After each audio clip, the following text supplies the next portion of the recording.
What's up, Stat Collectors? It's your boy HStats back again for another unboxing and review. But today is a little bit different. Man, this is one that I've been wanting for a long time, and I'm so happy that it was available because so many people, for some reason, they sleep on the underdog. But for those of you who are new to my channel, make sure you hit that subscribe button and notification bell. This way you'll know all about my up and coming content. So the mystery unboxing statue is, I'm doing it a little bit different today. So I'm going to start like kind of like, you know, at the Oscars when they bring the envelope. So this is kind of like we'll give you guys who's the mystery unboxing. All right. Are you guys ready? Here it is. It is the XM Studios 1/4 scale Namor. And Namor, if you guys don't know, stands for Avenging Son. But I will get to that. So with that said, this box was so heavy, I had to break it down to make it as easy as possible to do this unboxing.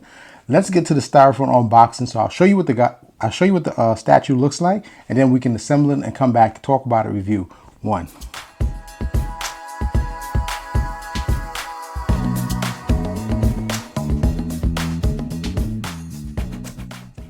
All right, guys. So give you a close up again. Here's the art print of Namor. And then, of course, we know XM usually give us an assemblage handbook.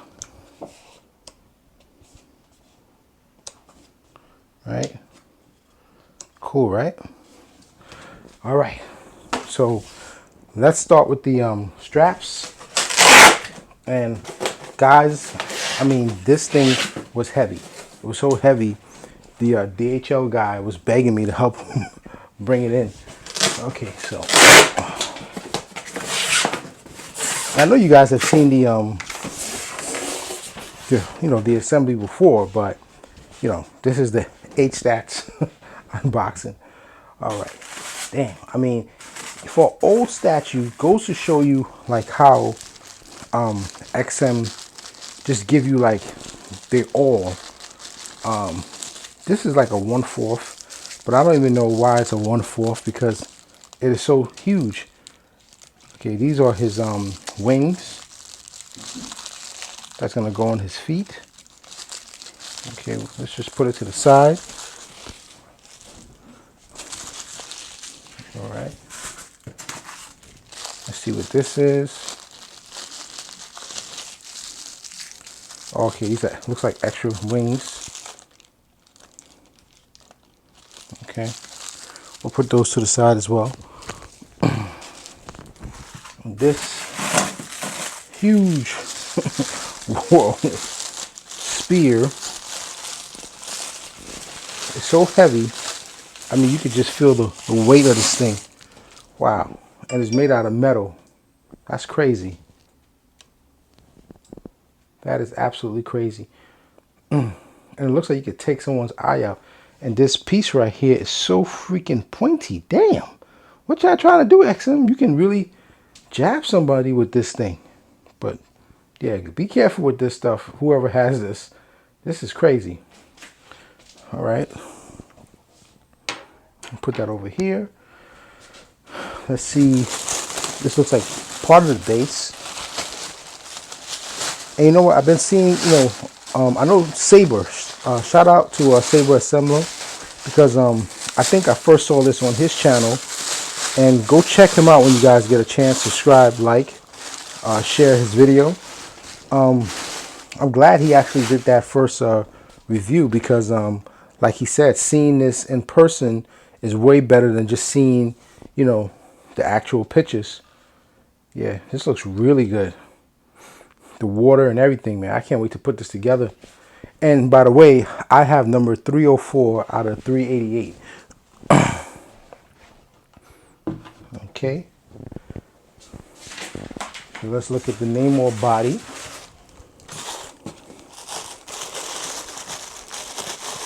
And he's really tucked in really nice.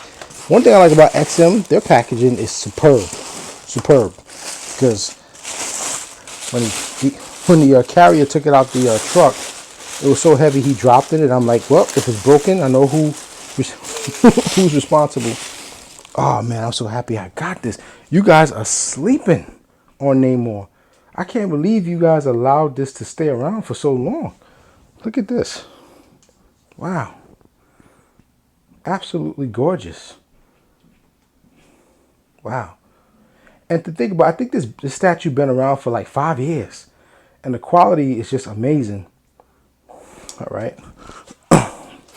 Let's get the other pieces out. Wow. I love this hobby. Okay, so I don't think there's anything here left. There's another layer here. Oh my goodness.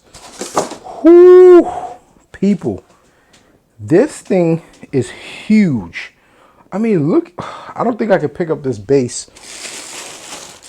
This can't be no 1/4. God. Whoa. Wow. And it is heavy.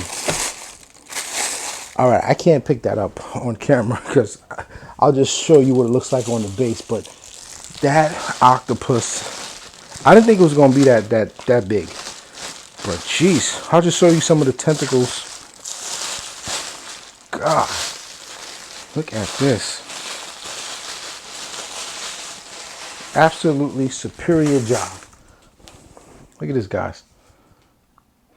Wow. This is insane. Insane. You have to see this in person. And for the price I paid for it, I mean, today's prices, you know how inflation, everything is going up. I'm surprised XM, this wasn't selling for like, I'll say like $3 or $4 grand, because I mean, I think when it came out, the price for this retail wise and shipping must have been like, I think $800 or $900. So you definitely got a bang for your money. Another piece over here, and I apologize, guys. I'm gonna have to show you what the Kraken looked like once it's assembled, because it's just too heavy to pick up, and I'm not trying to sprain my back. Okay. So here's another part of the base with the water splashing up. I mean, beautiful, beautiful job. And by the way, people, if you don't know, your boy HStats is a huge fan of the ocean. I grew up by the beach. I love the beach. And I have an aquarium tank. So I'm trying to figure out how I can build something to put this by my tank to go with it. All right, guys. So you know what? Being at this base is so freaking heavy. Let me see if I can get some of the tissue paper off and zoom in. Just so you can get an idea how big it is. And let's just zoom in. Yeah. So let's assemble this bad boy, and I'll come back and we'll talk about it, because it's just too heavy. I can't pick it up. One.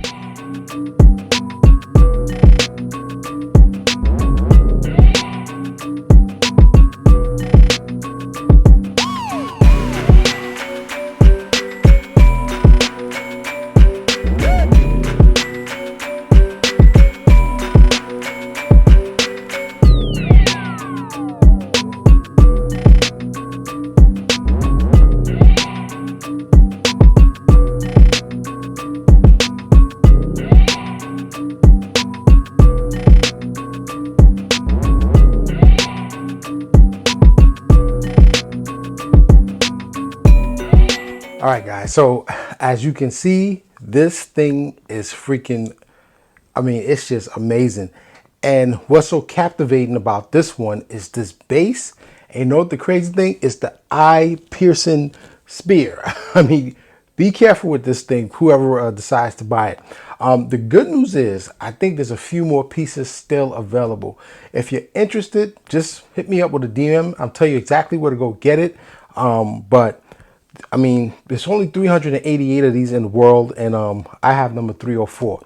But man, when I'm talking about the most, like the highlights, is actually this octopus eye. I think XM Studios did an amazing job by just articulating this whole Kraken eye. I mean, even the suctions on the tentacles of this Kraken is amazing. I like the fact that it's just submerging out of, you know, the ocean, and you have Namor like riding on top of it. This is one of them that I've seen through many in the community statue collectors videos, and I just kept, I mean, this statue kept calling me and calling me and calling me, and I just said, let me see if it's still available. I didn't think it was, but when I checked, it was. And the crazy thing about this one is that Namor is like really one of the first mutants. And it seems like nowadays some of us statue collectors are just, you know, going with the main characters. But you guys don't understand. There's a whole legacy history behind Namor. And if you're thinking, you know, well, Aquaman came first. No, it was not Aquaman. And I love DC. But actually, it was Namor here. And his first appearance was actually in 1939. This is why it's such an interesting character. And he's an underdog. And think about it, you know, he goes back and forth between good and bad. So, I mean, I think XM, once again, they knocked us out. If this was something that was going to be releasing today, I can tell you guys, retail easily, I'll say about, this is a quarter scale, but just look at it. I don't think this is a quarter scale. I'll say this would probably run for maybe retail $2,800. And the crazy thing about it is, I think I only paid like $850 and free shipping. So that's crazy. So everything about this statue is just amazing. I love it. I'm glad it's in my collection. I got to basically do some shuffling around so I can make sure he's actually up here on my shelf, because I am not putting him anywhere that I cannot see. This is one of my favorites. And I'm going to explain to you guys the reason why Prince Namor, the Submariner, is actually one of the best comic book heroes that you guys should basically know in details about this guy. So you know what? Here's a quick backstory on the character Namor. One. Okay, stat collectors. So if we're going to talk about this statue and the character, I have to let you know who Namor is. And I'm going to take it way back to the crates. I mean, before you and I were born. And I'm hoping to sum this up as quickly as possible, because I know you guys have something better to do. So now, Namor's story begins 20 millennia ago, before he was born. And it began with two ancient civilizations, Atlantis and Lemuria. So Atlantis was this powerful civilization populated by prehistoric humans, and Lemuria was ruled by a grotesque, monstrous race known as the Deviants. So the Deviants were created by ancient powerful race known as the Celestials. That sounds familiar? So 1 million years prior, the Celestials came to Earth to observe and experiment on the ape-like ancestors of mankind. So the specimens were endowed with the potential of genetic mutation. So some mutated, became godlike, and took to the mountains and became the Eternals. So the Deviants were misfits and established the kingdom of Lemuria, while they subjugated some of the human race. They were fighting for absolute power, so which caused them to make a fatal mistake, because being in the skies of Lemuria, the Celestials returned to Earth. So the Deviants fired upon their creators, and the Deviants didn't realize there were no threat to the Celestials. So when the Celestials struck back, it was Judgment Day for the Earth. So the devastation led to the destruction of Lemuria, and Atlantis was washed away and came to rest on the ocean floor. And then 10,000 years later, water-breathing humanoids took to the ocean and started building Atlantis. Some say they were granted gills from the god Neptune. So years of issues and war was fought. So a new Atlantis was built under the frozen waters of Antarctica. Now, Atlantis returned in peace for decades, but in 1915, you had this ship that sank in the icy waters while searching for deposits of Antarctic vibranium.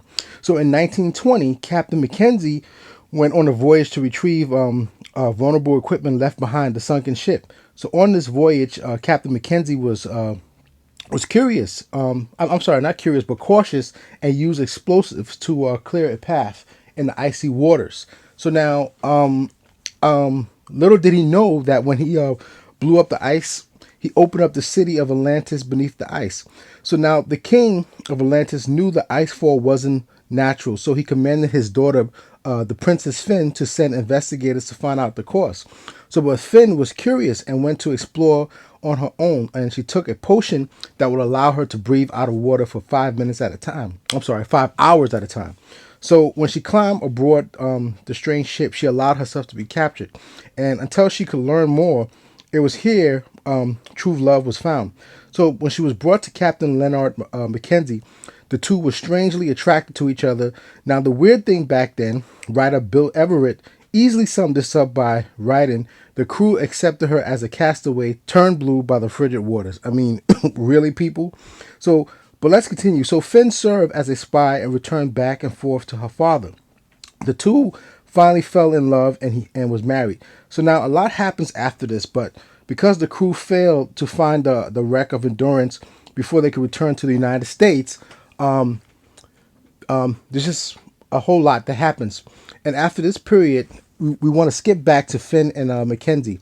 So Finn eventually was becoming weak and wanted to tell her lover her true intentions when her father launched a strike to retrieve the princess. So Captain Mackenzie was shot but recovered, and Finn never knew as she was dragged back to the sea by her own people.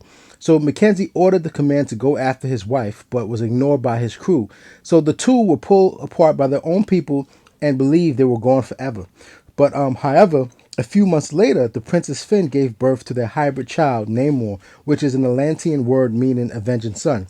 So we see here that we find although the child was born with fair skin, he could breathe underwater like his mother, and despite his half-human heritage, he proved to be an excellent swimmer and as any full-blooded Atlantean. So as he grew older, he proved to be faster and agile than any of his peers. He also proved to be far stronger than the average Atlantean.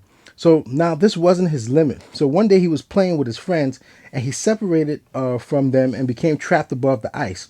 So a rescue party found him and learned he had no issues breathing air.